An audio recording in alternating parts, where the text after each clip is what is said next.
This is the Detroit Sports Podcast Network.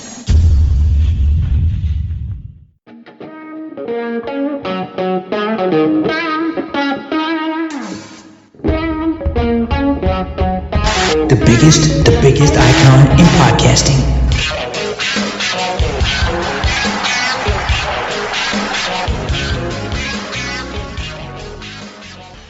Welcome everybody to the latest edition of Doc and Jock on the Detroit Sports Podcast Network. I am the Doc, John Macaroon. Joining me, as always, my guy Adam, the Jock Strozinski. Got a lot on tap this week. Another great podcast for everybody listening. I can't wait to talk about it today. As you download this, the Lions will start OTAs, full team workouts, an opportunity, even though it's not in pads, even though there's no contact, still a lot to look at in regards to depth chart, definitely position battles, lots to get into regarding the Tigers, who even though they're basically a 500 team, there's still a lot of interesting things to look at regarding how this team has shaken out over the past couple of weeks. And then to finish, definitely checking in with the Pistons and Red Wings and all things Detroit sports. Cuz, what's happening? Looking forward to chatting it up and talking about Detroit sports. Dude, we are covering a ton. Basically, if you're a Detroit sports fan, this is the podcast. We've got everything covered from college football to Lions football. You mentioned Pistons, Red Wings, Tigers, all of it. But I got a question for you. Big news happened Wednesday afternoon. There's a major announcement. MSU versus Penn State at Ford Field on Black Friday. I want to get your interest in this. You're a huge MSU fan. I know that you often ask MSU to allow you to cover the team from the press box. A lot of times they say no. Michigan usually gives you the welcoming hand, even though you bash them every chance you get. I want to get your reaction to this because they're moving this game from Spartan Stadium to Ford Field. And look, I think there's a lot of reasons that they're doing this. But as a fan, I want to know where you kind of sit with all of this. Yeah, well, first of all, the doors have opened at Michigan State. Finally, after podcasting and obviously the connection with Fan Nation, Arena Group, and SI, the opportunities have come to go out to East Lansing a lot more. So thankfully, that door is open. I'm very happy to be able to go out there, and very much so. Just before we recorded, I got the notification that the game was going to be at Ford Field. So I have a lot of thoughts about it. One, the timing is tough because it's obviously Black Friday. Most people are trying to recover and spend time with family, but the timing of it's great. 7:30 at night allows for the opportunity to do your shopping, spend time with family, maybe catch an NFL game, and then get down to Ford Field. Any opportunity that the Spartans have to get down locally to Detroit where more people can see them, I just think that helps to bridge the gap because, the east side is all blue, man. The blue zone, the blue wall. It's this side of town is, but Macomb has a nice little pocket of state supporters, mainly that grew from basketball. But the east side, mostly, you're going to see Block M's and a bunch of Michigan fans. So to have any opportunity to have this kind of game at this kind of caliber, I don't think it's a big deal that Spartans are losing a game at East Lansing. For us, it's an hour and a half away. So last year, I got out to, in 2023, like 3 games. In 2022, I think it was 5 out at East Lansing and covered the team. The problem is, though, it's just right now as we sit, when I look at the football team, it's just losing a couple players just kind of put a little dent in my kind of confidence that the team is going to be any good. I obviously would love them to win the game against Penn State, but man, the defense in the secondary is kind of revamped, and we still don't know. We'll have more answers as the season comes up, but it's a big shift with how, because Michigan has done some great work, and they've done the kind of thing where I don't think I would respect the Spartans if they did it, but Michigan's like, where are the cupcakes in the world of college sports? And let's schedule them all. Oh, we have a game against a Power 5 team that we don't really need to have? Cancel the contract. Do we have a game that we potentially would be challenged by? Cancel the game. And so they're just cupcaking their way through the stupid-ass rules of college sports, and so they're poised for success. Whereas the Spartans, it's a weird thing with Mel Tucker because you see the semblance of a good football coach, but I'm not confident that his assistants are at the level where you say, you got a $9 million head coach a year, and the assistants leave you scratching your head quite a bit. But I'm going to try to be there. I will try to go. It's really going to depend on family. And again, here's the other aspect too. I'm hoping that some of the rules that were instituted will shorten the games. Because if this is going to go till midnight and then we talk to the coach at 12:15, I'm going to be exhausted. And that's just, I don't need to do that. So if the games can be at 3 hours, get to talk to coach, I'm probably going to be in the press box and hopefully seeing a Michigan State win. I see a lot of positives outside of the roster that the Spartans are going to put on the field. Yeah, I think this is a positive move for them too. And I think it has to do with a little bit of what you said, right? I think this is a way for MSU to try to reclaim part of the city, right? Try to reclaim part of Detroit. This is really a massive marketing tool. You are playing a home game at Ford Field. You are in the city. This is going to open up tickets for a lot more people to come. This is going to be a way to get your logo out in front of younger kids. This is a way for you to help build and cultivate some relationships within the city. And like you said, there's generally a wall around the city of Detroit, and that wall is maize and blue. This is a way for you to kind of penetrate that. This is a way for MSU to kind of get out in front of that. And again, this all goes back to recruiting. You recruit better, you play better, you win more. Winning more brings in more recruits. It's this weird circle. So this is a really nice way to help market the program, market the team, and it's a really nice way to help penetrate the city of Detroit. So I think this is a great move by MSU. If you're an MSU fan, you should be excited about this. On top of that, more tickets available. This might have been a game that you might not have been able to get to. Yep. Now you'll be able to go attend this. And look, if you live in this area, making the trek to East Lansing is sometimes a pain in the butt. That's a bit of a troop. You know what I'm saying?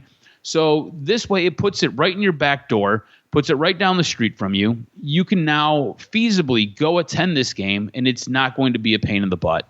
So I think it's a great move by Michigan State. I think it's a fantastic move by Michigan State to be able to do this and be able to host this game in the city of Detroit. And like I said, this, I think, is more of a marketing tool. It's more of a recruiting tool. It's a way to get your face out in front of some younger players who are coming up that you may have your eyes set on. So kudos to Michigan State. Now, in the name of equal coverage, because we spent 5 minutes talking and praising Michigan State, we need to definitely give 5 minutes to hate on Michigan. That's the equal coverage. How does Michigan try and go out there and try and slide in a hire of a guy who doesn't understand social media? I was shocked. And even though I understand that vetting, and I understand Jim Harbaugh's influence, but wouldn't you think an institution like Michigan and Michigan athletics would, once Jim Harbaugh goes, hey, I want to bring on my guy Shemy Schembechler, who got fired from the Raiders, who really doesn't have a cachet doing anything significant in the world of football, but obviously it has the last name that appeals to Michigan's head coach. And you say, okay, obviously Ward's got to look at it, and they say, okay, let's go through our vetting process. Wouldn't you think an institution like Michigan, the first thing they do when they type in the name Shemy Schembechler is type in Twitter, Facebook, social media, look at that stuff? It was discovered within 5 seconds after it was announced he was hired that the dude doesn't understand the like policy and the retweet policy of things. And then I can't wait to get your opinion on it because I know you're going to go scorched earth. But the funny part, cuz, was the penned letter and response that Shemy gave through his PR. It was so one-sided and so, inauthentic that it was crazy. Obviously, these excuses it that you're going to make... PR firm for sure. Yeah, it screamed, I had a PR firm basically say, I am somebody that supports the African-American community, and here's why. My brothers and sisters, I apologize for... Okay, and for me, that's where I don't like the world of PR. Actions and the stuff you do online really speaks a lot more than somebody that knows what to write saying that you're a friend of the community. Well, if you're a friend of the community, you probably shouldn't be retweeting the stuff that you were. But on the side of Michigan, it is crazy that the lack of ability to vet somebody coming to your program really was surprising to me at the highest levels, because anybody that's hired at Michigan, it should be looked at and you take your time And I think they probably thought that, maybe it speaks to the arrogance that they didn't think somebody from state or anybody would research. It takes a minute to do it. That's all you do is you type in a couple words and stuff pops up. And now Michigan, unfortunately, and Shemy had to backtrack, and it's really an embarrassing kind of look at how Michigan operates. It's weird because they operate in a flippant kind of manner where they think they're above reproach, but then it's crazy because the football team hasn't suffered, but behind the scenes, it just speaks to kind of the organizational nature of the Wolverines is not tight. It's not leaders in best material. And if you hold it to a high standard, kind of the manner in which these things are happening around Michigan needs to be corrected, and it probably speaks to Ward Manuel, the president, and the athletics department kind of needing to tighten the ship a little bit, tighten the reins, have a little bit more control. It was a complete PR disaster to have Shemy Schembechler be talked about in the Michigan football program. Ding, ding, ding, ding, ding, ding, ding, ding. You said the name. It's Ward Manuel. This is all on Ward Manuel. All of these things happen underneath Ward Manuel's watch. I really feel like as an athletic director, a guy who is supposed to be in charge of one of the top universities in the country, a guy who has a football program that competes regularly at a high level, a basketball team that is usually in the conversation, whether or not they're doing anything because their head coach is a bit of a boob.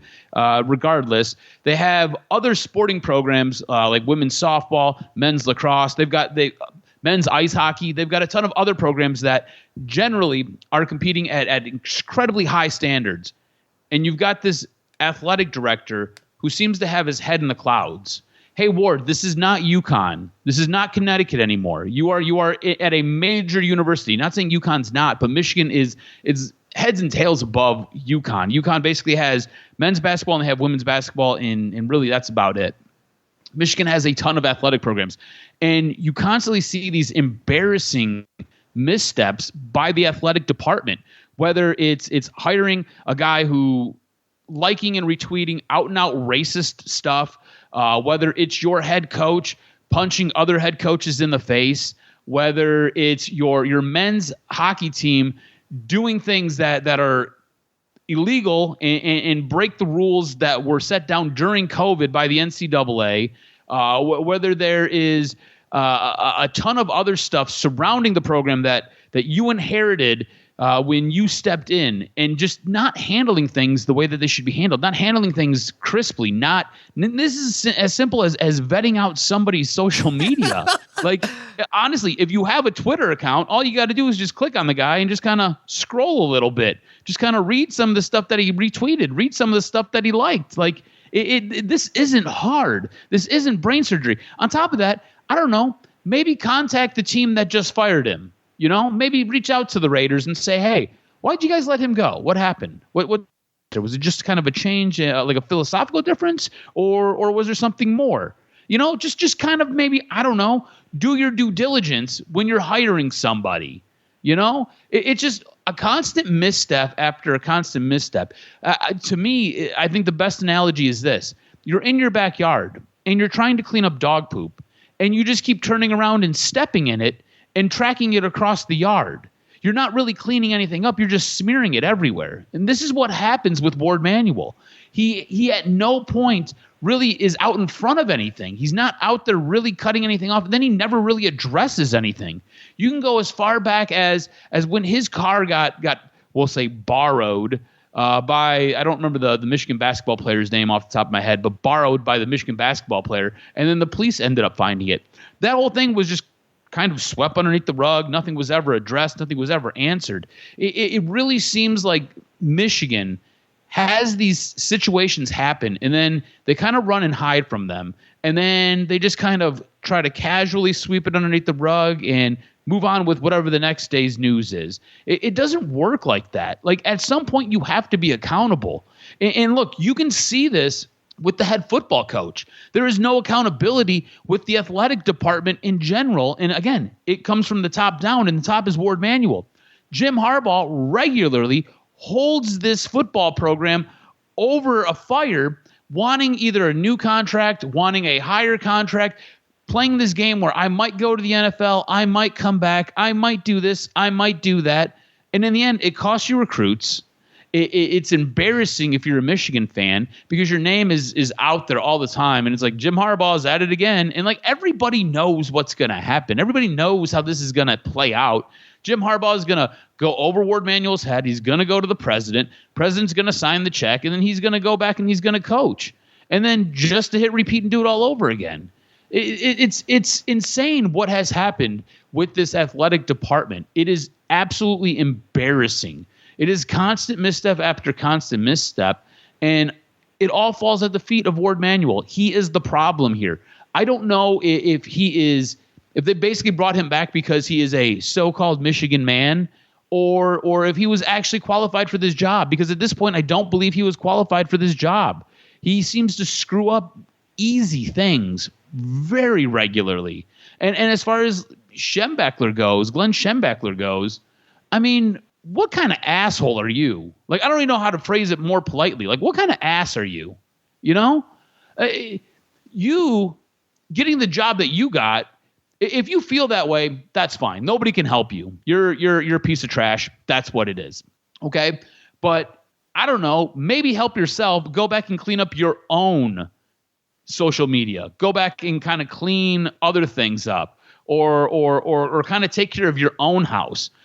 Don't be a complete degenerate on display for everybody to see. Nobody needs to see this crap. And cause I looked, it only costs $250 to scrub it. You just pay some dork, some dweeb. You can go online and email people and say, hey, I need this information. And you can Google it. You can scrub it. It's so easy. It's not even that hard. You can do it for free. And I think if you're going to get a job at a football program at Michigan, all you got to do is make your stuff private.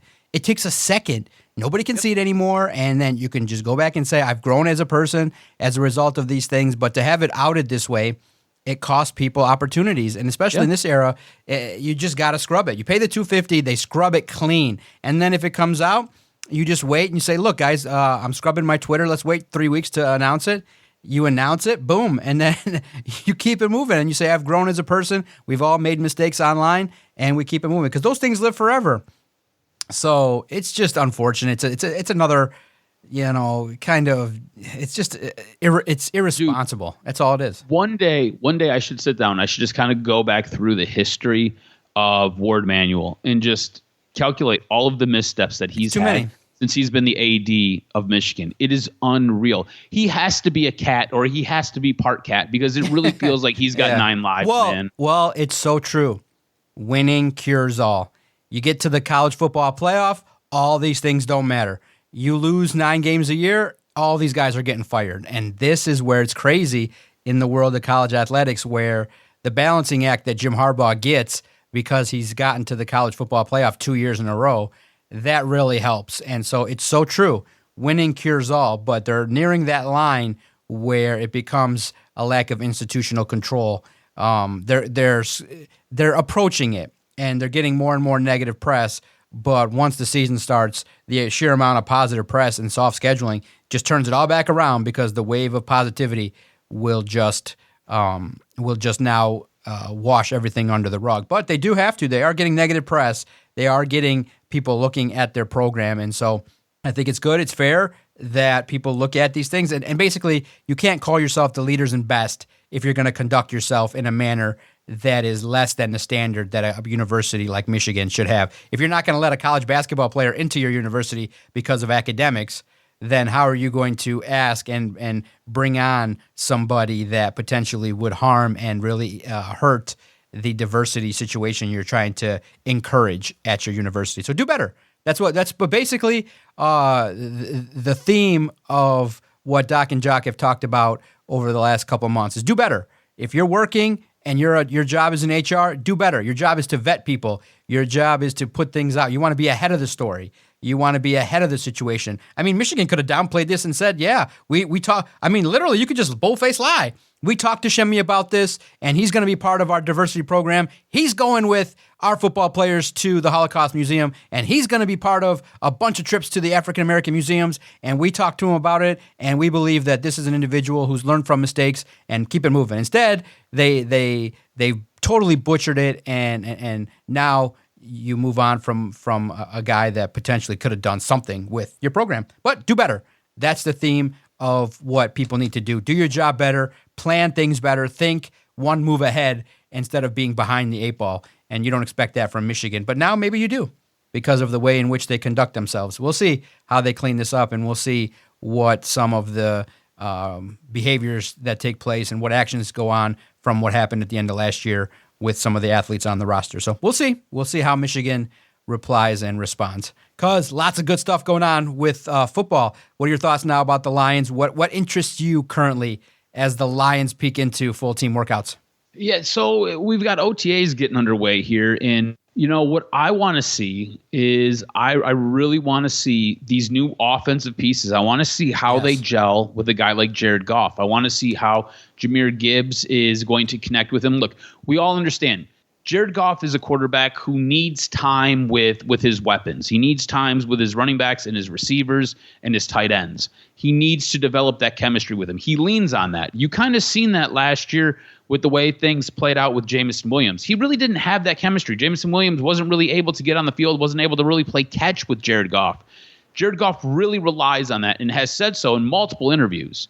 So you're going to kind of start to see the foundation of that being built, right? Like I expect Amon-Ra St. Brown to take that next step forward. I expect Khalif Raymond, who played really well last year, take that next step forward.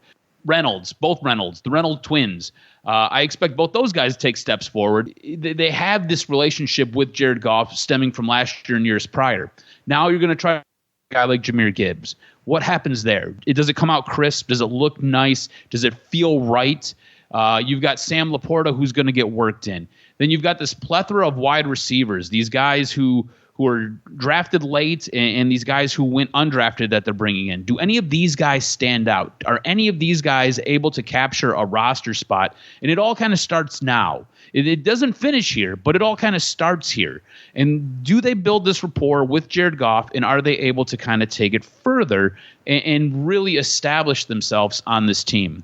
That's what I'm looking for on the offensive side. Defensive side, I really want to see what this team has as far as the defensive line goes. The one thing that we were hammering home, the one thing that we were pounding the table for, we felt the need that this team had to address the defensive line. They had to add another defensive tackle. It would have been nice to add another impactful edge rusher. Would have been nice to somehow beef up that front line. How do these guys that they've brought in, how do these players acclimate themselves, and how does this defensive line look? Look, this defensive line is going to start the season much different than it finished the season last year. You've got the Aquaras that are coming back and they're going to get worked in. You've got you're hoping Levi Onwuzurike can make a contribution. You've got Pascal who's going to get work back in. Again, he only played, I think, 2-3 games after a sports hernia surgery last year, and he did make impacts, but it was small. Does he take that next step forward, building off of what he did last year? How does James Houston get work back in, and is he as impactful as he was last year? These are all things that I'm looking to see. And again, this isn't where it's going to finish, but you're going to start to see things. You're going to start to glean little bits and pieces from these workouts. You're going to start to kind of see if they look a little bit quicker. Do they come in looking better than they looked last year? Everybody is talking. Like, you have a ton of guys out there. There was this what is like the 2K game thing that was done, and you had C.J. Gardner-Johnson and you had David Montgomery playing, and everybody is talking about the culture here and it being a winning culture and how everybody is coming in and the expectation is to win. It's different. We're not used to that as fans. It is different to hear players coming here talking about winning. The expectation is to win now. It's not hoping to win. It is expecting to win. So with those expectations, that comes more pressure for your guys. Do these guys end up bowing up and becoming stronger because of that pressure, or do they crumble? And that is what I'm looking for from this early stage of camp with the Detroit Lions. What about you? Yeah, lots to unpack from what you said. Obviously, the offensive side of the football. Now, you guys got to remember, they're not in pads. They're not going to be colliding with each other. But there is a lot you can glean regarding the depth chart. I definitely want to see what the competition looks like because I lean more towards, in these kind of camps, the defense, because the offense always has an advantage because, the way in which the game is played and the way in which the talent level is. I want to see who's on the other side of Cam Sutton in early drills. Is it Jerry Jacobs? Is Mosley kind of where his health is going to be at? Because you project by the time the season starts, if Mosley is now 7-8 months into his recovery, he should be in line for maybe a look at training camp. Where's he at with everything health-wise? Is it Jerry Jacobs? Is it Will Harris? Do they have C.J. Gardner-Johnson in the slot or at corner at first? How Tracy Walker's looking? So a lot of injury update situations. And obviously, I doubt that he'll talk, but we'll see. Obviously, Jameson Williams, to see how he handles questions about his indiscretion and his gambling suspension. How does he look out there? You're going to see speed. I foreshadow that for good PR, you're going to have Jameson blow by. You're going to have Jameson Williams blow by a bunch of undrafted free agents and for a nice deep pass so that they can say, hey, Jameson Williams is connecting with Jared Goff. Some narratives maybe formulating that they're close and that they've got a connection and things like that to kind of put some positive spin into the atmosphere there. But lots to get into with the Lions. But remember that it's tailored for success. You just want to see. And I do agree with what some of the front office has said. You just want to see good movement. You want to see everybody stay healthy. You want to see crispness. You don't want to see drop balls. You don't want to see Jared Goff holding on to the football too long, forcing plays to be blown dead. You want to just see crisp practices, movement from some of the younger cats, and get an update on some of the young cats and second-year players. But I think you're going to see a lot of great pictures from Aiden Hutchinson, who bulked up a little bit this offseason with a great workout regimen. And cuz it's just great when you really look at it. Even though I know it's on paper season, on paper, there are a lot of talented players. I did a story at All Lions just looking at players that could have big impact. I chose 7. I could have chose 5 more. People said to me, they reached out on our Twitter page at Detroit Podcast, and on Facebook they said, you left off Kirby Joseph and other members of the defense that could be very productive. And I'm just like, yeah, you're absolutely right. I left off Jameson Williams and looking at some players that could have some big impact, the likes of Amon-Ra St. Brown, James Mitchell, the tight end, who got his feet wet in the NFL, Josh Paschal, who could have upwards of 5 to 6 sacks if he stays healthy. James Houston is a player that you could see having double-digit sacks if he builds upon what he learned. So there's a lot of impactful players on this. And now, guys, I do want to say this. I took a challenge this year to try to read more, and I just completed Jimmy Johnson's book. And if you want to kind of get a sense of what the Lions could be, if this is built right, it's called Swagger. And basically, it's a thesis which indicates, hey, swagger doesn't mean dancing in the end zone and getting penalties. My teams never took penalties in terms of extracurricular in the end zone. Swagger means confidence. And his thesis was so good in that I told people we'd win, I busted my ass so we'd win, and we won. And I loved the minute of it. And of course, there's always the darker side of the sacrifice it takes, but it goes into roster construction, attitude, ways in which teams can act, ways in which coaches can act that can deflect away from the pressure of young players.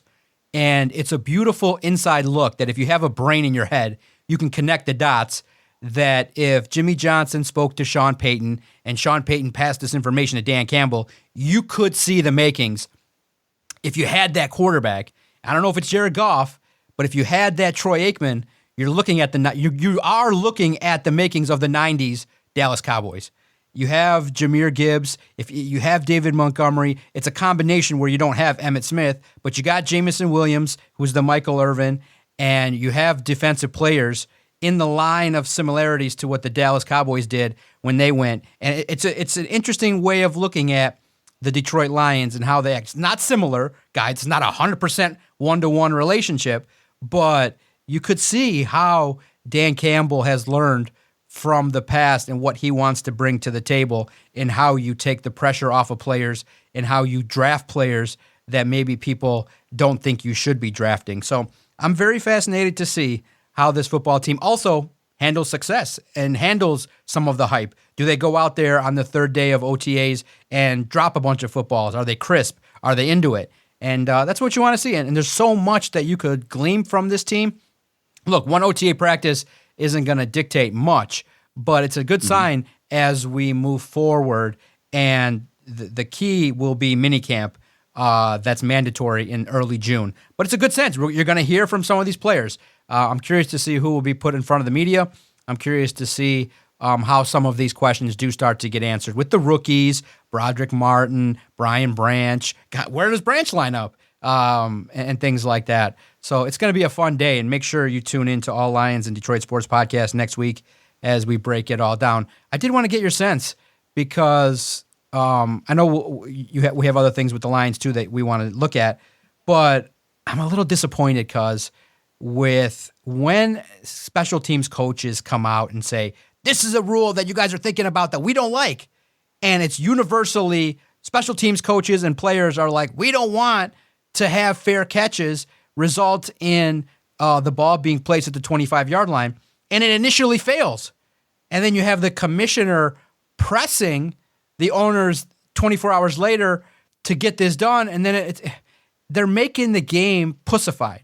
And look, guys like Jason Kabinda, who I give credit to go on record and to say it, when you sign up to play football, it's violent.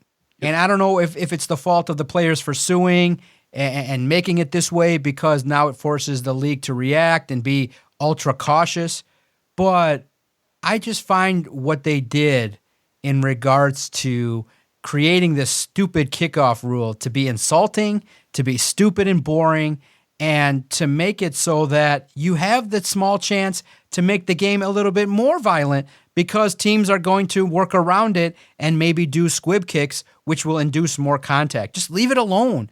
Kickoffs have already started to result in a bunch of touchbacks. I don't want to see the kickoff resulting in a guy waving his arm and then moving the ball to the 25-yard line. And then what are you going to do next? Basically ban blitzing? Ban linebackers hitting quarterbacks? I just think the game is going in a direction that doesn't resemble parts of the game that people like. And it's frustrating. It sucks because you're looking at the impact of legalities and litigation, how it changes a game. But for the commissioner to press it pissed me off because I'm like, the game is great as it is. It's violent. That's why they're getting paid $500,000 a year to accept the risk. Make these dudes sign a waiver. You're not going to sue us for getting hurt. We're going to do the best to protect you, but you're playing tackle football. You're not playing tiddlywinks. You're not playing poker. You're not podcasting. You're going out there to hurt each other. And I just think that the NFL kind of took a major step back with a pussified rule that in the end, just go, stop like stitching it one stitch at a time. Just go and just take away the kickoff if that's what scares you so much. Yeah, I think it's a silly rule. I think you end up taking aspects out of the game, and what happens is you have arguably the best sport. You have the most popular sport, and you start making fundamental changes to it, and you start taking things away from the game. The game is going to evolve as it's played, right? As players get bigger, faster, stronger, it's going to evolve. All that being said, you basically taking a fair catch and now setting the ball at the 25-yard line, you're taking parts of the game away. You're removing aspects of the game that gave us players like a guy like Devin Hester, who was electric every time he touched the football. You can go back even further, and when Green Bay made a Super Bowl run, you had a guy like Desmond Howard who was making plays and was electric.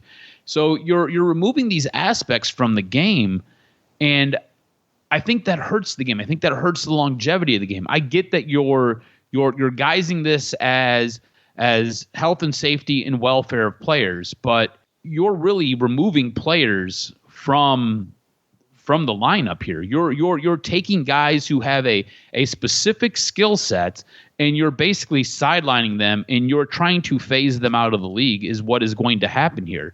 If nobody needs to go back there to fair catch a ball, if anybody can go back there and fair catch a ball and you get it at the 25 every time, you could put me and you out there. And we'll just go back there, we'll track the ball, we'll get underneath it, we'll wave our hand, nobody can touch us. We'll catch the ball, and it'll get moved to the 25, and we can just go on about our day. Instead of having elite athletes who can do multiple things, and you can work them into other places on your roster. A guy like Khalif Raymond is, I think, a prime target of kind of who this will kind of affect. Khalif Raymond made this roster as basically a return guy, a guy who had a skill set where he could track the ball, get the ball, and then bring it upfield. Khalif Raymond has worked himself into a pretty good wide receiver. He had some pretty spectacular catches last season. He made a couple of really big, impactful plays on offense last year. This was a guy who was brought in specifically to do one job.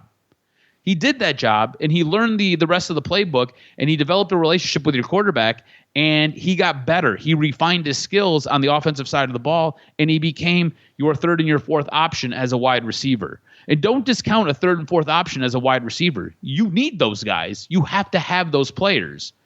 So I think this is a really bad move by Roger Goodell. Another really bad move by Roger Goodell. I don't necessarily think he cares, though. I don't like this. I don't like how this is going to impact football. I think overall it is damaging to a lot of what is the fabric of the game. And I think it kind of hurts because you're removing guys. You're like I said, you're phasing out a subset of players who are, like I said, very electric and guys who can get you on your feet. You know, one of the most exciting plays in a football game is when a guy gets the ball and he's breaking up the sideline and he gets somewhere out around the 35, 40-yard line and he's got about three guys to beat and he shakes one or two and he's staring down the barrel of one dude, and that one dude is the kicker.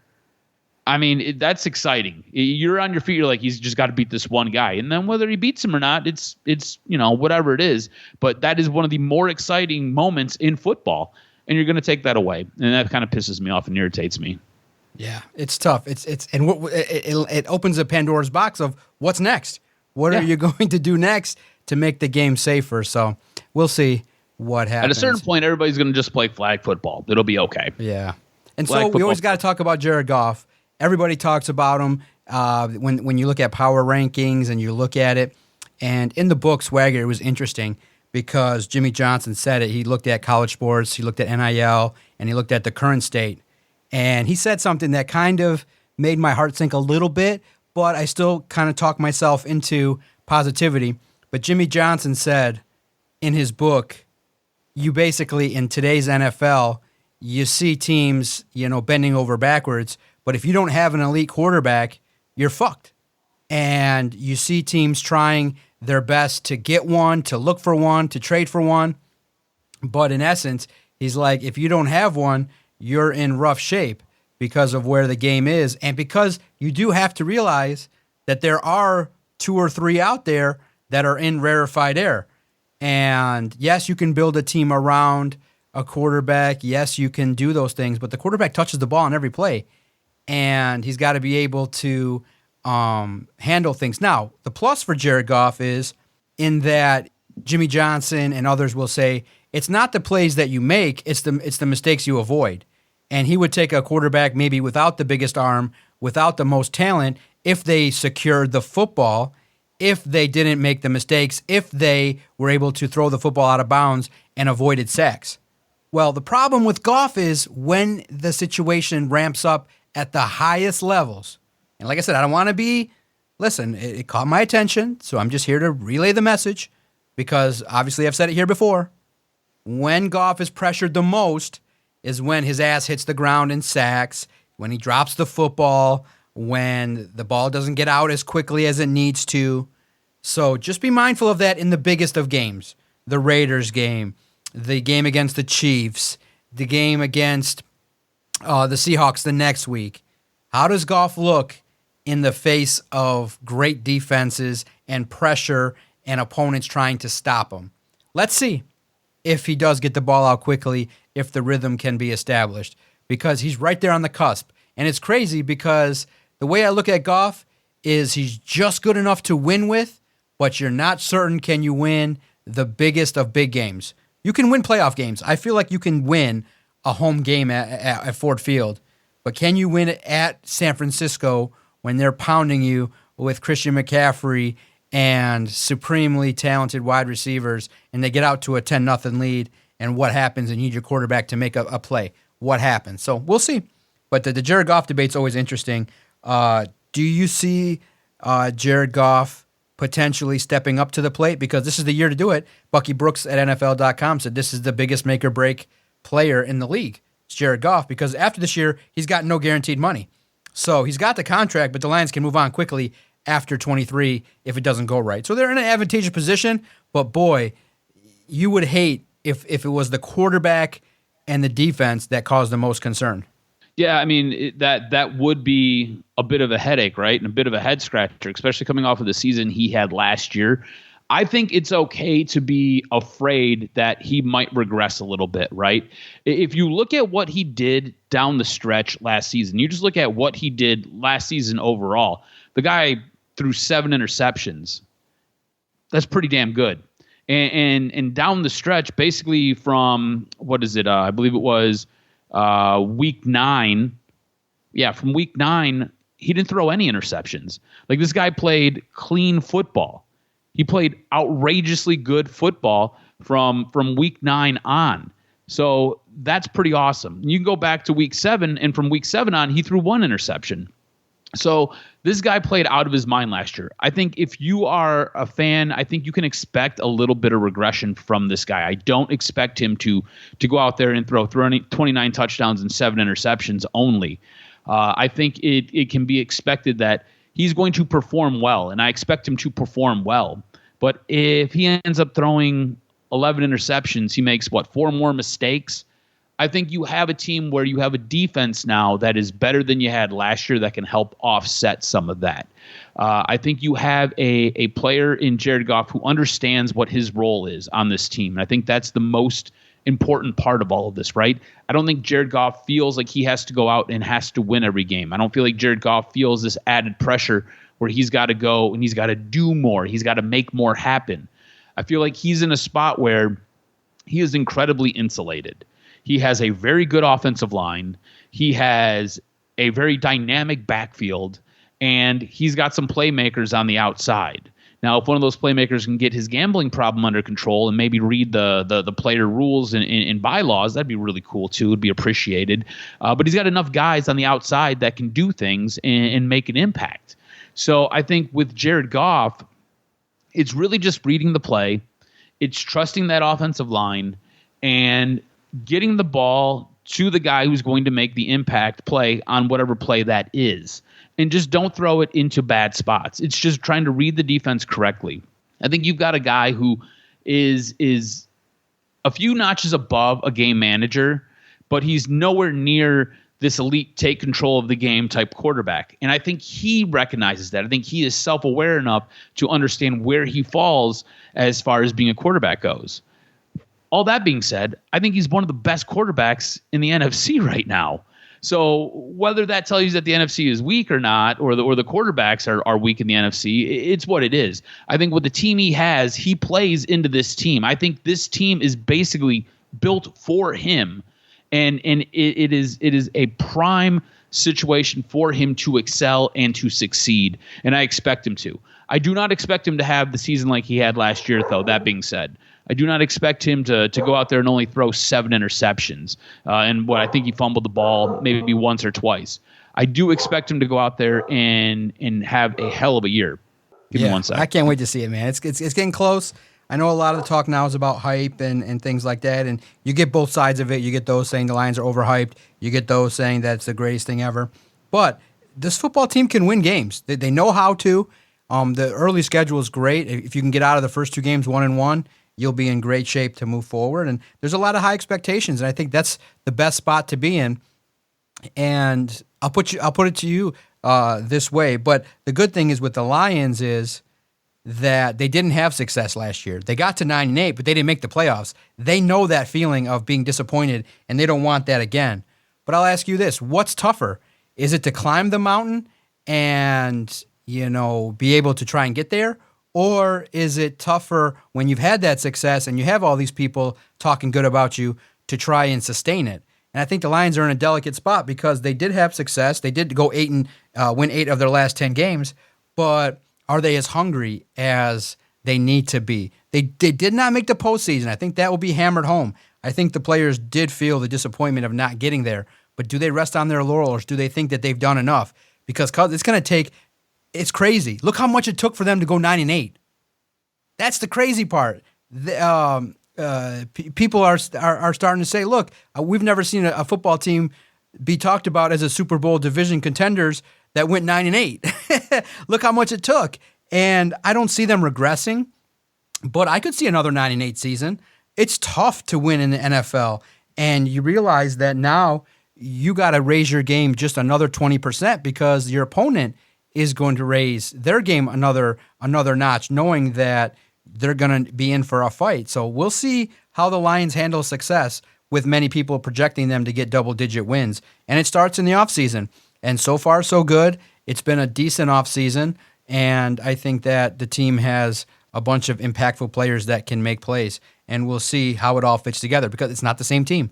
You took away a little bit of the emotional leadership of the team. You took away some chemistry in that locker room, and we'll see if the new guys can replicate it in David Montgomery and the likes of Jahmyr Gibbs and when Jameson Williams return, what his impact will be. So for the Lions, there's so much intrigue and there's so many things to look at. It's going to be great, but my big thing will be the defense. How does that interior look? How fast do they acclimate? And how well do the secondary players play? Because if they can just go from awful to middle of the road, this football team can do some special things. Yeah, I don't think you have to worry about whether or not this team is going to be hungry or not. I think this team is going to be hungry. I think getting as close as they got and just falling short, realizing that they were one game away, and whether that one game was the Philadelphia game, whether that one game was the Seattle game, whether that game was the Carolina game, they understand what the margin of error is. And I think this team is going to be hungry, and I think this team is going to play with that bit of a chip on its shoulder. I think it is weird in the position that they find themselves in, where this is a team that was so underneath the radar last year, and this year they are on everybody's radar. It really is a total flip of the coin.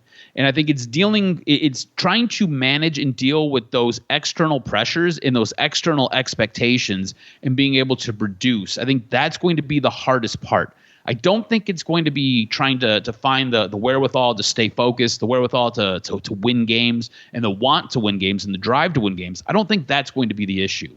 I think the real issue is trying to manage everything else on the outside and keep it on the outside. Don't let it seep into the room, and don't let it impact your play. Now, you've talked quite a bit this podcast about the book Swagger by Jimmy Johnson, and I think you and I both believe that this team, they're going to be competitive, and they should be competitive in the playoffs. But I don't think either one of us feel like this team is necessarily a Super Bowl caliber team, at least not the way it's constructed right now. Is there one more pressing need that this team has to address before OTAs get started? Is there one more position or one more player out there that you think this team should add to help get them over the hump, or at least get them closer to being that Super Bowl caliber team? Man, it's tough because you look at it and it would be two positions: the interior of the defensive line, a defensive tackle, and a wide receiver.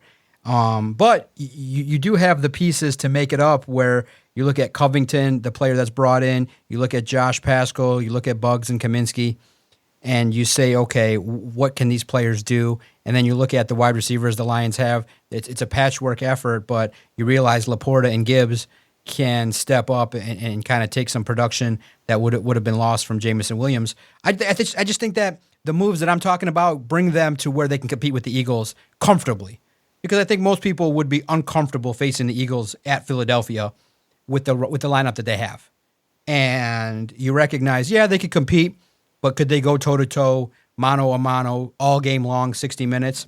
It might be tough. The biggest opponent might be the 49ers, who are just, stocked with talent, well coached, and, hopefully you realize them losing their defensive coordinator to the Texans. Maybe you realize they take a step back and their quarterback situation might prevent them from reaching. They always seem to kind of fall short. But you look at it in the NFC, you have the ability to compete. But if you look at the total picture, I just think that if the Lions were to have that dream season and get to the Super Bowl, they would be on the Bills' end of an ass-kicking, where it was the Bills against Dallas, and the Bills got there, and the Cowboys kicked their ass. And Jimmy Johnson said he walked on the field and was like the calmest he ever was. He told the greatest story. He's sitting at I think it was the second Super Bowl title back to back.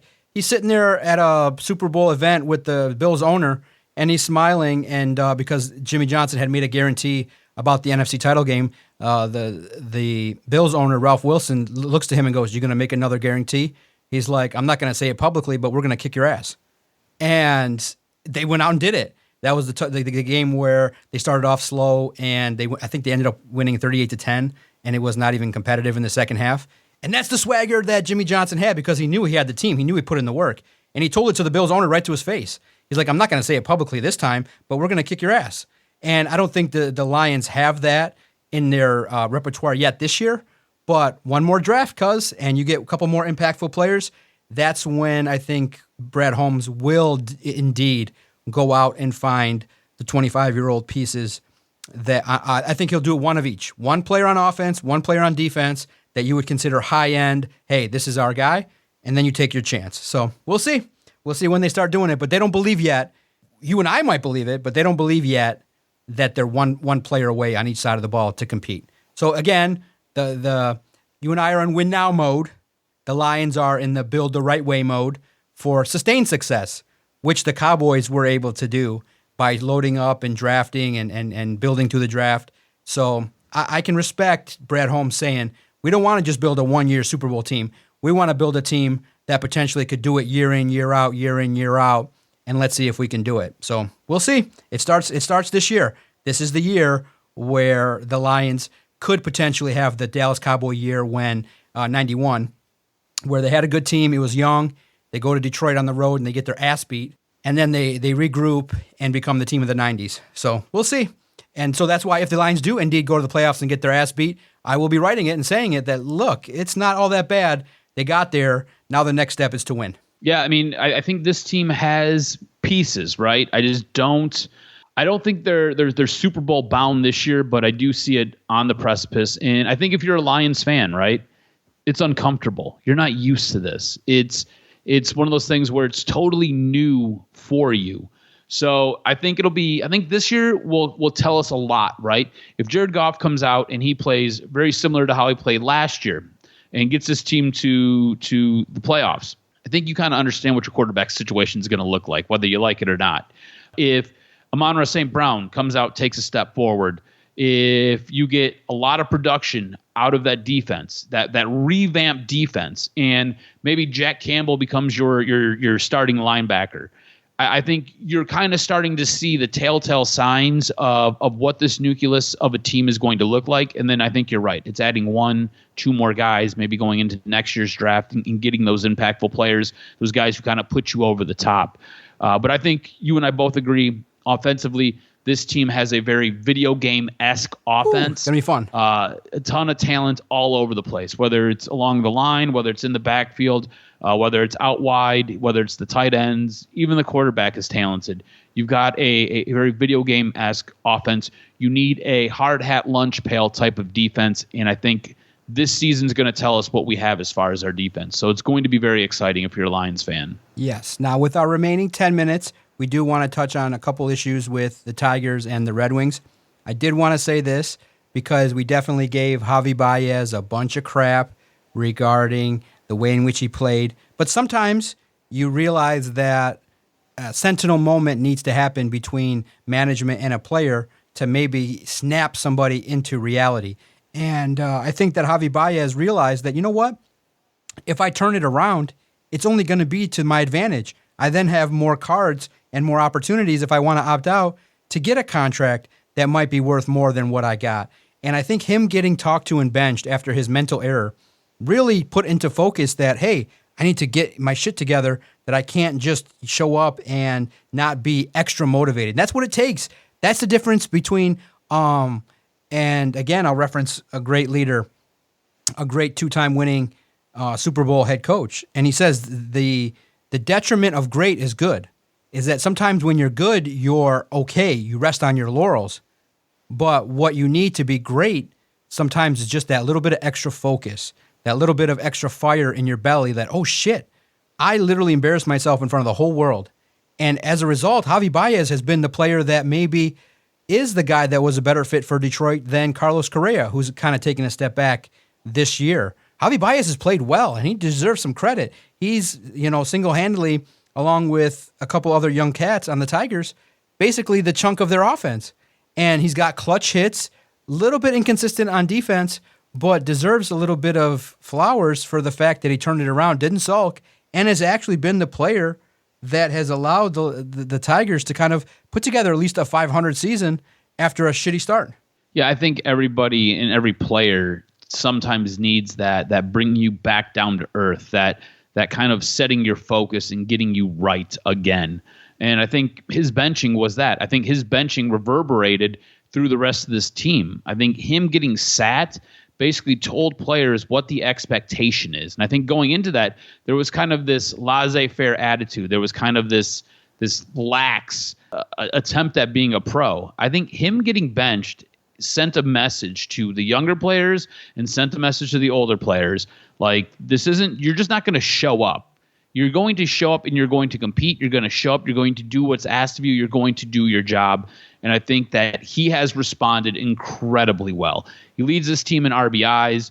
He's a guy who, like you said, getting good offensive production.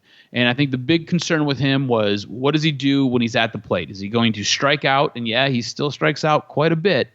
But it's not at the appalling clip that it was at last year. The guy is getting on base. He's able to drive runs home. He's giving you production. If we can shore up a little bit on that defense, I think you have obviously a better player. But I think the message was sent from management to everybody on this team, and I think he's responded admirably for it. And it's been awesome to see. Yeah, and it's been good too because at least the Tigers are a little bit interesting to watch. And what's crazy is the division is so bad, the Tigers can lose a series and still be 2 games out because the Twins are just as awful. The Twins are not relevant. That's why this is crazy in that the Tigers, with just a little bit of confidence in pitching and a little bit more clutch hitting and avoiding some of the offensive doldrums and cold streaks offensively, 500 could almost get you 77 wins, potentially could get you in the playoffs because this division, the Central, is god-awful. And you're going to play a bunch of games in the Central. Unfortunately, it sucked that Rodriguez took a little bit of step back after he rose with a stretch of 5 starts that were just epic, but he's kind of come back down a little bit. But I look at it and I say, you know what? At the early start of the season, it looked like this was a baseball team that we could just ignore and write off and just let's wait to 24. But a result of stuff that's happening outside of their control with the division and their opponents in late May, early June being god-awful, you can be 500 and still be in the mix into late June, July. So that's I think, a good thing for this baseball team is we can still watch games that are very entertaining and have a bunch of intrigue with some young cats and some pitchers that you don't know, like Lorenzen, you don't know 1 minute to the next. Is he going to throw a 95-mile-an-hour fastball by a guy, or is he going to give up 3 meatballs? No lead is safe, and it's in a way like, you know what? The best way to put it is the Tigers are a train wreck, but it's a train wreck that you can watch because there's so many parts that are interesting that also can be positive looking forward. There are some pieces developing in regards to a baseball team that's at least going to be anchored by some young cats. But you got a long way to go, but at least the division's so crappy that we can still avoid the train wreck. It's not going to blow up the city. It's just going to be a localized fire. Yeah, I think they benefit from the division being as bad as it is, right? So because the division's as bad as it is, they are technically in a playoff chase, right? They are still relevant to the playoffs because they're a couple of games outside of first place. Win your division, you're in. So I think because the division is so putrid, it gives the Tigers a bit of a chance to kind of go out, win a couple of games. They're going to lose some games. They're going to be this team that will probably hang around 500. And if they can get 1 or 2 more wins, then the team that whoever's in front of them, they've got a shot at getting in the playoffs and winning the Central, which is crazy to say. But the division is so bad. They can kind of hang around long enough to be an interesting team and make things interesting as the season kind of unfolds, which is weird, man. It is really weird. It's like they'll win games and they'll make up ground, and then they'll lose games, and everybody else in the division loses games too. And it's like, well, you're just kind of right back where you were. You're still not too far away. You're not getting beat down so bad that you're out of that. All the hope is lost. This team is going to be there, and I think they're going to be there till the very end of the year, which is cool to say. Yep, 10-10 record at home, 11-15 on the road. Strong play against opponents not from the AL East, and the leading Twins are 25-24. So you're only 2.5 games back.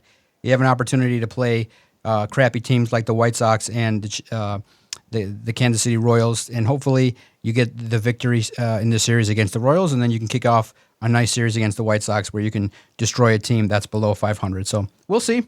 We'll see how much they can keep interest and earning their way into segments here on Doc and Jock. All right, cuz one final nugget of information. I'm not dialed in at all into stuff going on with the NHL playoffs. I know that Vegas is making noise. Some dude went rogue and tried to decapitate another dude in the game that took place this week. But I'm not dialed in too much. Basketball playoffs a little bit more intriguing to me. I do follow the storylines in terms of the big stuff. But the things going on with the Red Wings and their overseas international tournaments, I am not dialed into at all because there was a major golf story that was so interesting that went crazy and viral. A lot of stuff going on in the world of professional wrestling, golf, college golf, a lot of interesting stuff going on. So hockey has just been, for me, on the back burner. So fill me in. What's going on? What's the drama? I just read, too, I think you didn't put it on the sheet. I think a Red Wing had a near-death experience as well, and another one's having some issues on the ice. Fill us in with some brief nuggets of factual information regarding what the hell's going on with the Wings in their international play. Yeah, so Berggren had the near-death experience. I didn't actually read that story. I did see the headline and just haven't had a chance to read that story. What I added to the sheet for us to talk about was Joe Veleno's actions in the IIHF tournament this past weekend. In a game, he was going up against Nito Niedermeyer, and they were along the boards, and basically he took with a skate on, he came down across the shin repeatedly of Nito Niedermeyer, basically stomping at his shin. He ended up getting suspended 5 games, which is a big deal, but it's kind of a cheap, dirty play, and especially from a guy like Joe Veleno, who really seems to be a cooler cucumber type of character, right? Like, he doesn't ever seem to get too high, doesn't seem to ever really get too low. He really has a maturity about him. This really was kind of a dirty move. And I put it on the sheet because I wanted to know if you had any issues with it. I myself didn't really have any issues with it. I don't necessarily mind when players have a little bit of an edge like that, have a little bit of we'll call it sandpaper. In this case, it is 150 grit sandpaper. It is very coarse. It is, again, it was a dirty play. It wasn't good. Generally, you want a guy, if you're going to be a little bit dirty, you're going to be a little bit scrappy, you're going to have that grit. You don't want them to go out and necessarily try to injure guys. That is not ideal. But in this case, that seemed to be what the intent was. I didn't necessarily like what the intent was, but again, the actions I don't necessarily have a problem with, especially if you're going to bring that type of mentality, you're going to bring that type of grit with you to the Detroit Red Wings. I like that. I like players having a bit of an edge. I like having a little bit of sandpaper. I like a guy who's a little bit of a fly in the ointment and kind of messes things up for other guys. I'm one of the few people who really like what Brad Marchand does. I'm one of those few people who really like Brad Marchand. I know he's an agitator. I know he's an asshole. But the guy can score goals. Joe Veleno's got to show a consistency to score more goals and to be more productive offensively. But I don't mind you being a bit of a dick. It's cool. I like that. I think that's cool. I think it helps add a little bit to this team. If you look at the Detroit Red Wings, you got rid of your guy. That was Tyler Bertuzzi. Now, Tyler Bertuzzi was a guy who could score goals. He could win battles on the board. He could be a little bit of an agitator. He was a nicer version of your Brad Marchand. You traded him away to Boston. Maybe you can re-sign him this year. We'll see what happens. But if Joe Veleno is going to kind of take on that role, I don't necessarily mind it. With that being said, you got to be able to protect yourself. You got to be able to fight, and you got to be prepared to fight. So I don't know if Joe Veleno has that in him. And if he doesn't, and you're just going to go out there and you're going to do things like this, then expect to get your ass beat and expect to get stuff handed to you, because you can't go and do those things without being prepared to protect yourself and being able to answer when people get upset with you. So I thought it was really interesting to watch him specifically, because again, he is not known for being that type of player, and this was a very underhanded thing to do in a hockey sense. It wasn't. I don't know. Like I said, I didn't have a problem with it, but you don't necessarily want a guy like that probably doing those things, because again, it's not really his nature. Yeah. But it'll be interesting to see what happens when the regular season rolls around and Joe Veleno and Nito Niedermeyer are across each other in an actual NHL game. It'll be interesting to see how this plays out. Yeah, duly note the schedule when it comes out, and definitely alert us to pay attention to a potential situation where fisticuffs could fly, where a player that gets hurt or gets an action taken against him will seek retribution. Maybe if the game gets out of hand, if the Wings are leading 3-0, and then retribution could be taken. So definitely something to pay attention to. And you play, and I think hockey is the sport where patience is tested the most, where you get nicked, you get checked, and it's just like one of those things where a guy uses his stick, and I could relate to that, where normally you're cool-headed and a guy whacks your ankle once, does it again, gets you a little bit, then he throws a little taunting in there, maybe says something uncouth, and then just finally you snap. But yeah, you said it. You don't want to be somebody that loses their cool in a moment that could have, especially with skates and sticks and stuff like that. You don't want to injure somebody's livelihood by hitting their legs and shins and stuff that impacts their ability to skate and perform at the highest level. So, but losing your temper in hockey is something that happens quite a bit. And we've seen it in the playoffs. We see it where in the heat of battle, you just lose your shit. And it's just hard, for us sitting here in a studio to say, well, you should have controlled yourself. In the heat of the battle, look, man, people are saying nasty things. They're getting at you. They're getting under your skin. And in a competitive environment, you never want to let somebody else get one over on you. But that's the name of the game. That is part of the game.